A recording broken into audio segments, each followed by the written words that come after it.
first two vegetables of the season. A bell pepper, perfect size, and a chili.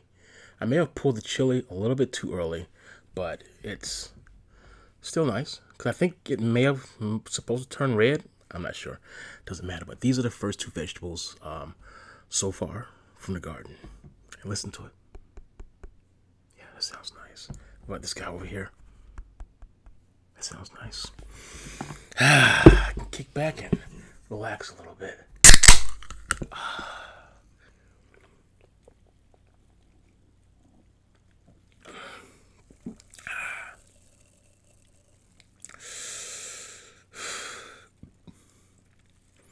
No more bell peppers at the grocery store for the rest of the summer. The can just always tastes better. Oh my God. Go tell my doctor I'm drinking this.